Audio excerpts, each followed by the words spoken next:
Principles for Success, an ultra mini-series adventure in 30 minutes and in 8 episodes. Episode 5, Everything is a Machine. Sometimes things happen that are hard to understand. Life often feels so difficult and complicated. It's too much to take in all at once. My deep pain led me to reflect deeply on my circumstances. It also led me to reflect on nature because it provides a guide for what's true. So I thought a lot about how things work, which helped to put me and my own circumstances in perspective. I saw that at the Big Bang, all the laws and forces of the universe were created and propelled forward, interacting with each other as a perpetual motion machine, in which all the bits and pieces coalesce into machines that work for a while, fall apart, and then coalesce into new machines. This goes on into eternity. I saw that everything is a machine. The structure and evolution of galaxies, the formation of our own solar system, the makeup of Earth's geography and ecosystems, our economies and markets, and each of us. We individually are machines made up of different machines. Our circulatory system, our nervous system, that produce our thoughts, our dreams, our emotions, and all the other aspects of our distinct characters. All of these different machines evolve together through time to produce the realities we encounter every day. And I realized that I was just one tiny bit in 1 nanosecond deciding what I should do.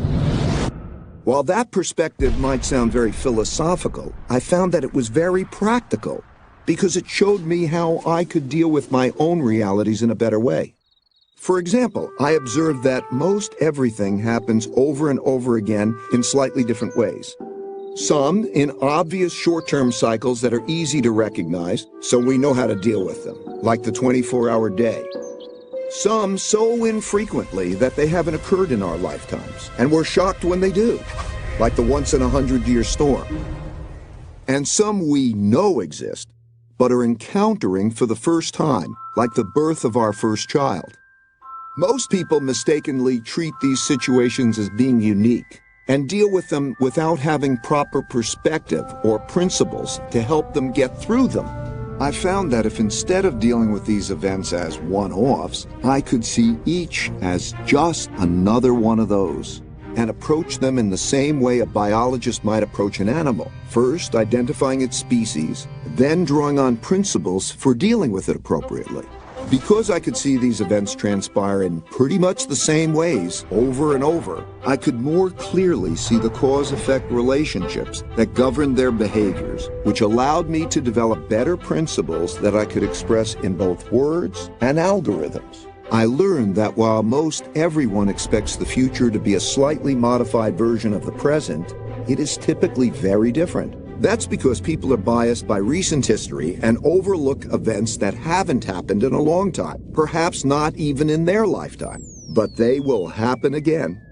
With that perspective, I realized that what I missed when I mistakenly called for a Great Depression was hidden in the patterns of history. And I could use my newfound knowledge of these patterns to make better decisions in the future. And when I thought about my challenge, balancing risk and reward, I realized that risk and reward naturally go together. I could see that to get the most out of life, one has to take more risk, and that knowing how to appropriately balance risk and reward is essential to having the best life possible. Imagine you are faced with the choice of having a safe, boring life if you stay where you are, or having a fabulous one if you take the risk of successfully crossing a dangerous jungle. That is essentially the choice we all face. For me, the choice was clear, but that doesn't mean the path forward was without challenges. I still needed to face 2 big barriers that we all must face. In episode 6, I'll share some invaluable techniques I learned about how to best do that. Episode 6, Your 2 Biggest Barriers. I can't tell you which path in life is best for you because I don't know how important it is for you to achieve big goals relative to how important it is for you to avoid the pains required to get them. This is the courage I spoke of earlier, and we each have to feel these things out for ourselves. After my big mistake in calling for a depression, I had come to one of life's forks in the road, as we all do. If I made the choice to take a normal job and play it safe, I would have ended up with a very different life than the one I had. But as long as I could pay the rent, put food on the table, and educate my kids, the only choice for me was to risk crossing the jungle in pursuit of the best life possible. My big mistake in betting on a depression gave me a healthy fear of being wrong. In other words, it gave me deep humility, which was exactly what I needed. At the same time, it didn't stop me from aggressively going after the things I wanted. To succeed, I needed to see more than I alone could see. But standing in my way of doing that were the two biggest barriers everyone faces: our ego and blind spot barriers. These barriers exist because of how our brains work. First, let's explore the ego barrier.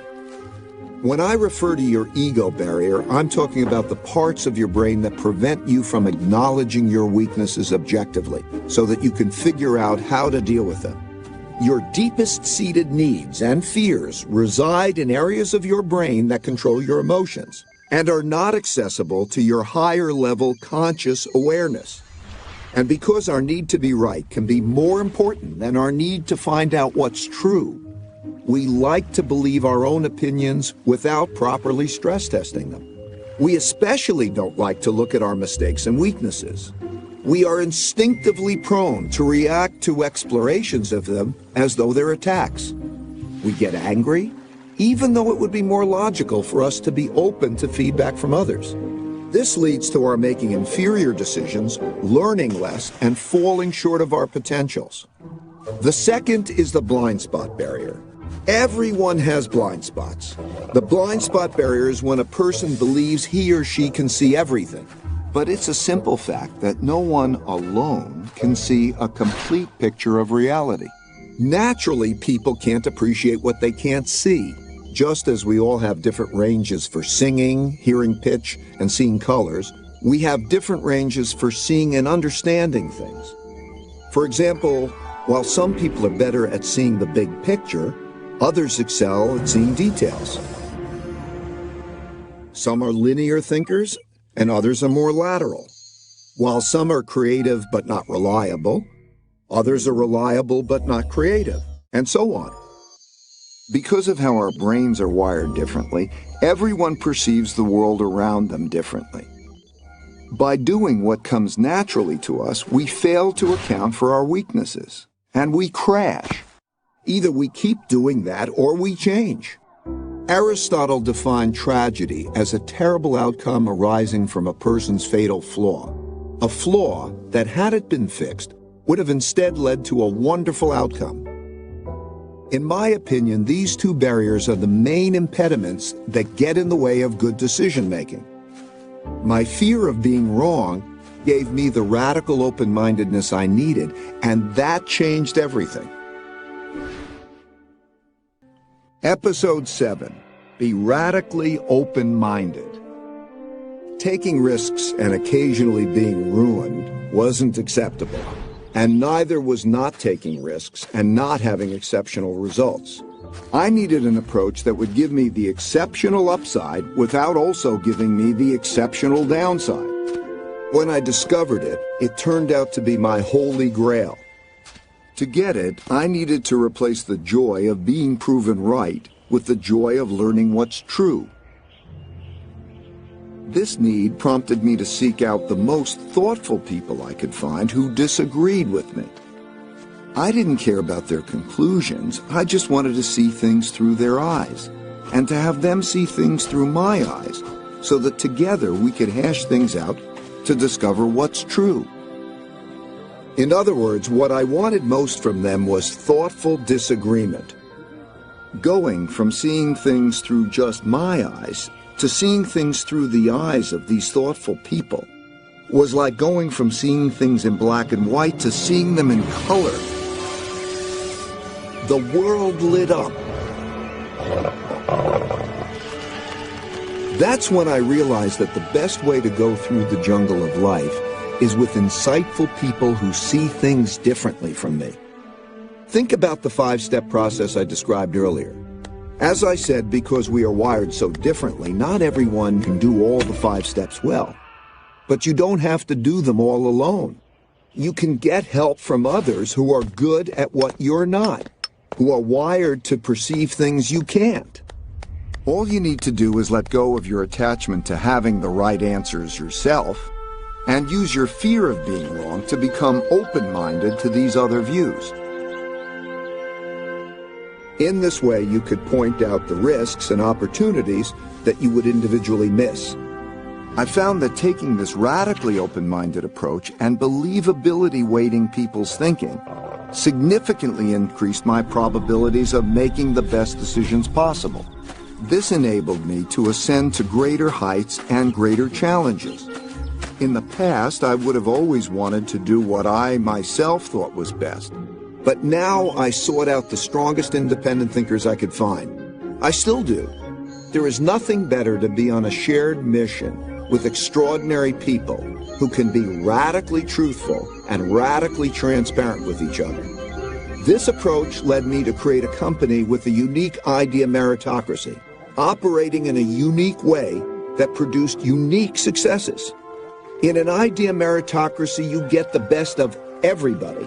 Everyone thinks independently. Then we work through our disagreements to get at what's best. However, not every opinion is equally valuable, and we had to learn to distinguish between good ideas and bad ones to get the best decisions. In other words, we needed to believability weight people's thinking. But that's another story I will explain in my work principles. Right now, there are many wonderful opportunities and dangerous risks surrounding you that you don't see. If you saw them, free of the distortions produced by your ego or your blind spots, you would be able to deal with them more effectively. If you could acquire this ability, and with practice you can, you will radically improve your life. In episode 8, I will conclude our short journey together with a few practical thoughts, so that you can begin your own journey toward whatever you want. Episode 8, Struggle Well. So far I described how I learned to confront my own realities, my problems, my mistakes and weaknesses, and how I surrounded myself with others who could do things better than I could. This was the most effective way I discovered for making great decisions. This is not the normal way of being, but through this approach I became very successful, and being successful enabled me to meet extraordinarily successful people and see how they think. I've discovered that their journeys were similar to mine. You might not know it, but they all struggle, and they all have weaknesses, that they all get around by working with people who see risks and opportunities that they would miss. Over time, I learned that by nature, most people's greatest strengths are also connected to their most significant weaknesses. And striving hard for big things is bound to lead you to painful falls. It's just part of the process. Such setbacks will test you. They sort people. Some think hard about what caused their setbacks, learn lessons, and continue progressing toward their goals, while others decide that this game is not for them and get off the field. I've come to realize that success is not a matter of attaining one's goals. I found that when I reached each new higher level of success, I rarely remained satisfied.